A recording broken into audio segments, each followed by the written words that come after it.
Pertama, masih ada ruang untuk meningkatkan popularitas. Karena dari semua survei itu popularitas beliau itu masih di bawah Pak Prabowo. Jadi kalau popularitas meningkat itu hampir pasti elektabilitas meningkat. Jadi pada saat Pak Prabowo popularitasnya itu sudah di puncak ya, per hari ini, karena beliau sudah sering ikut kontestasi kan. Nah kemudian dari popularitas yang sudah mentok itu keluarlah elektabilitas sekian persen, yang mana itu berhimpitan dengan Mas Ganjar. Ya naik turun dikit lah, kadang Mas Ganjar leading, kadang Pak Prabowo leading, kadang margin error lah gitu ya. Tapi ada room untuk meningkatkan popularity dari Mas Ganjar. Nah itu yang sedang kita juga ikhtiarkan. Bagaimana ya sosialisasi, sampaikan ke publik. Ada Pak Capres, Mas Ganjar, begini.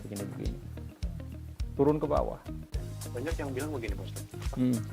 Ketika seorang pejabat, dia popularitasnya tinggi, elektabilitasnya tinggi karena ditopang oleh jabatan. Tapi ketika dia sudah lepas dari jabatannya, itu redup. Misalkan kayak Mas Anies. Mas Anies waktu di Gubernur DKI masih itu. Elektabilitasnya cukup tinggi waktu itu. Tapi ketika sudah tidak menjabat, lambat laun turun stuck gitu.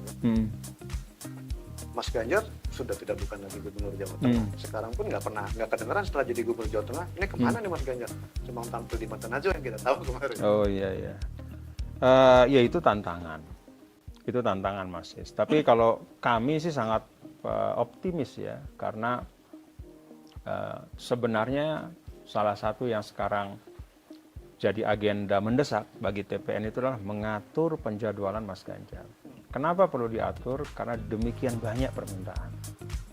Sampai ya kita memikirkan untuk misalnya video call yang tidak bisa didatangi, atau ya beragam cara lah kita lagi pikirkan supaya bisa mengakomodir maksimal.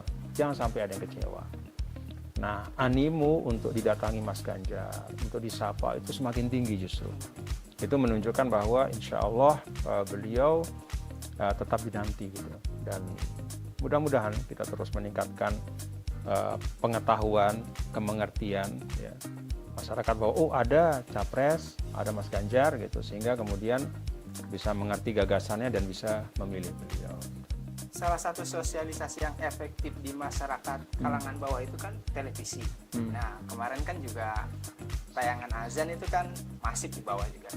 Nah tapi ada tuduhan bahwa sosialisasi itu menggunakan frekuensi publik untuk kepentingan politik tertentu.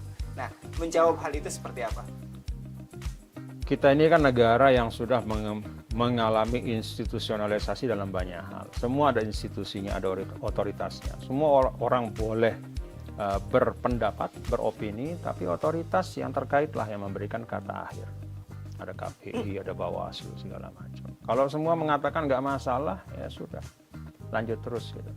Kalau kita nunggu semua setuju, semua rasa nggak jalan-jalan lah gitu. Tapi kalau kita meyakini oh ini tidak melanggar apapun, baik dan wajar, bismillah. Gas terus. Insya Allah. Ustadz, saya